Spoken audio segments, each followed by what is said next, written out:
Oke, assalamualaikum warahmatullahi wabarakatuh. Perkenalkan, nama saya Siswa Putri, jurusan Fisika dan Amin, Geografi 3, Prodi Pendidikan Semesta. Dalam video ini saya akan membahas atau mengintegrasikan tugas saya menjadi para seniman dalam perjuangan kemerdekaan Republik Indonesia. Maaf, saya harus membuat video ini di laptop. Webcamnya di laptop bukan di HP karena kapasitas HP saya rendah gitu. Sudah itu, saya memperjuangkan kemerdekaan Republik Indonesia 1945 sampai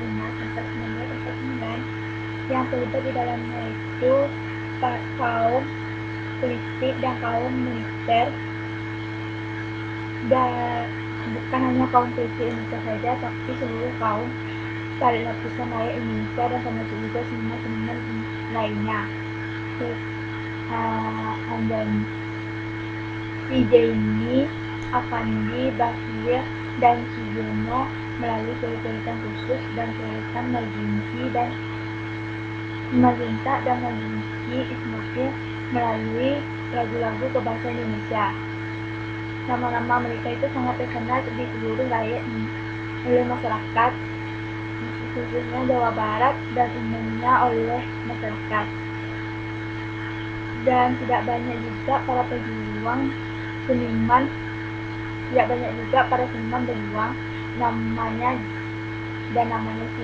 pun tidak terlalu terkenal lebih luas, tetapi nilai perjuangannya itu lebih tinggi dibandingkan dengan nilai-nilai perjuangan para seniman lainnya. Di Jawa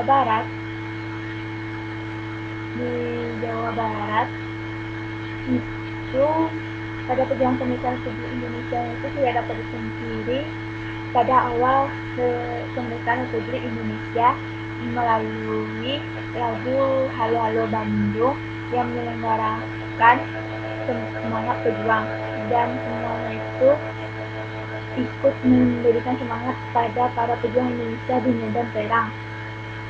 Sudah itu, dengan berjalannya dilema tersebut, para peneliti yang bertujuan untuk mengungkap kembali para seniman di Jawa Barat pada awal kemerdekaan Republik Indonesia 1945 sampai 1949, di mana penulisan itu menggunakan metode penelitian sejarah yang melalui tahap hieroskriptif, interpretatif, dan hierografis,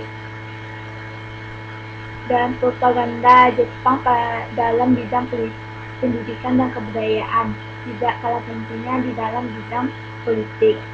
Meskipun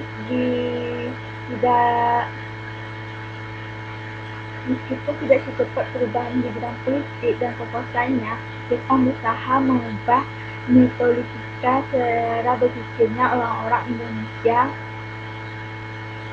dan mengalihkannya ke aliran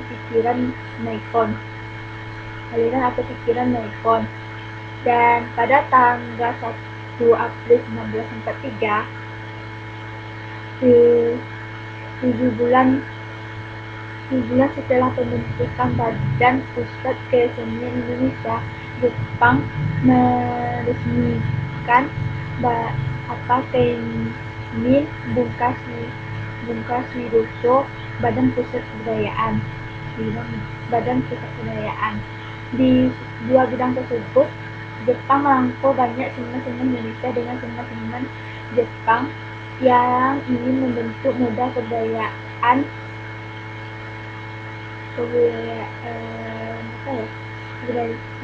Asia Timur Raya sesuai cita-citanya. Yaitu lanjut selanjutnya tapi ada lanjutannya, itu lanjut ke pembangkitan, menciptakan karya seni dalam pembangkitan semangat juang. Semangat Bandung dalam pembangkitan Bandung Lautan Api, di dalam peristiwa Bandung Lautan Api itu pada awal Republik Kemerdekaan Republik Indonesia itu tidak dapat dipisahkan oleh masyarakatnya dan zamannya itu. Tapi di logi Western Surakarta, berjuangnya pejuang Gabungan perjuangan rakyat menyelenggarakan suatu pameran yang dinamakan Seni Lukis Medan Pertempuran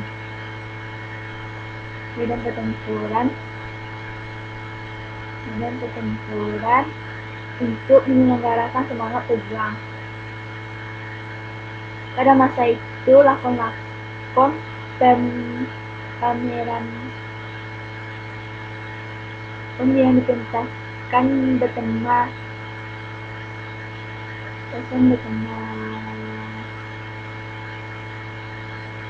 tujuan yaitu lukisan hijrah, pembentukan Bandung, dan Bandung Lautan Api.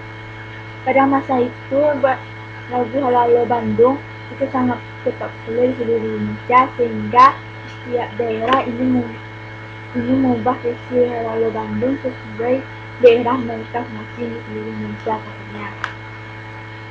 Dan sudah itu, kita lanjut ke pembahasan berjuang di garis depan.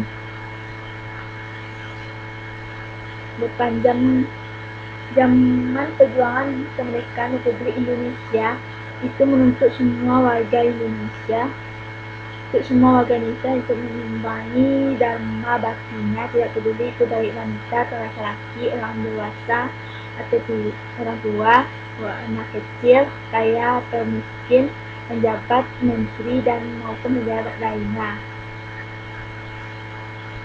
Prestasi merupakan seorang aktor film yang kelahiran Bandung 27 Desember 1925,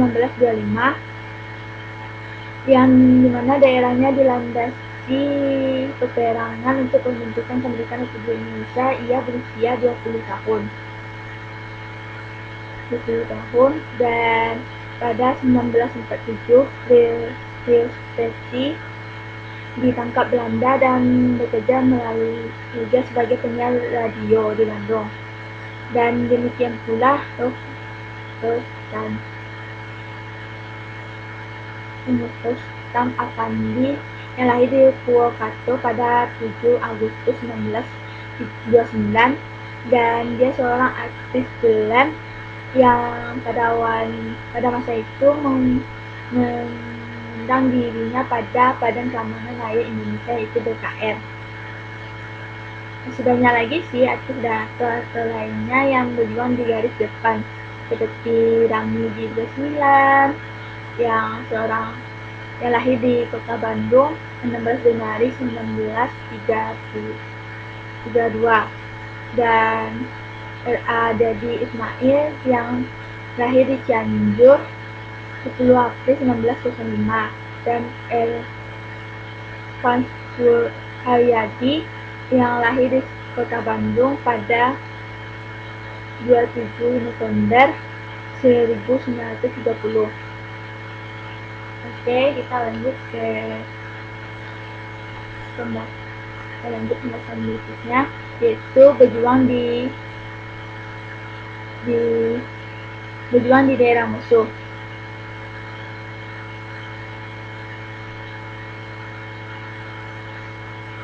Yang ada di dalam pembahasan berjuang di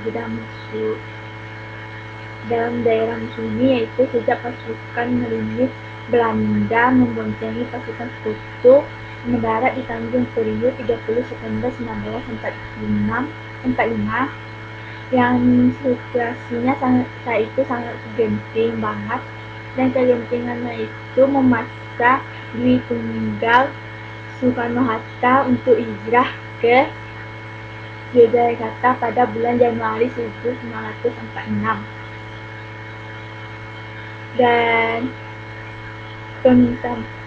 dan akibatnya diheroikasi, dan Pemintang pun mempunyai 2 ibu kota, yaitu ibu kota Jakarta dan Yogyakarta. Dan akhirnya Belanda lambat laun mengambil alih Republik Indonesia, yang diantaranya itu gedung-gedung dan apartemen. Rupanya Belanda mempunyai tujuan khusus di bidang perfilman, yang sehingga Belanda berusaha untuk mengambil alih Nippon Ligasa. Di bidang perfilman, Belanda berusaha membuka kembali dan studio-studio perfilman yang sudah ditutup lama. Saat kejadian itu, masukan Belanda dan memberikan saran untuk memberitahukan kepada seluruh dunia bahwa Jakarta itu sudah resmi sudah secara sempurna dikuasai. Dapat dimengerti mengenai kebijakan pemerintahan di bidang perfilman yang berjuang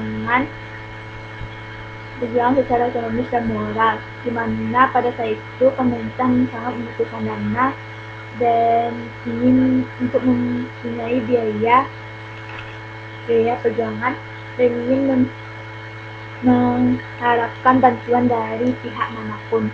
Dana untuk pemerintah mengalir sebagaimana diberitakan oleh surat kabar Simpo pada 7 Maret 1946 melalui iklan dan menyebutkan bahwa bioskop Heroin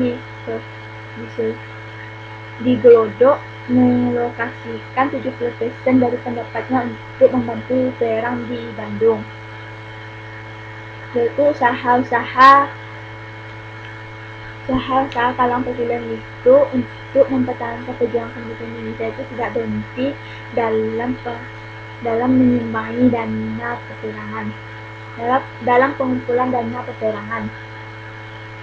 BFI dipimpin oleh R.M. Soeharto yang berperan aktif dalam menciptakan film-film dokumenter sebagai berikut, yaitu Indonesia Raya, Datu Kapu, Inkiran Jepang, November, Datu Mista Teror, Datu Fuji, dan Indonesia Freedom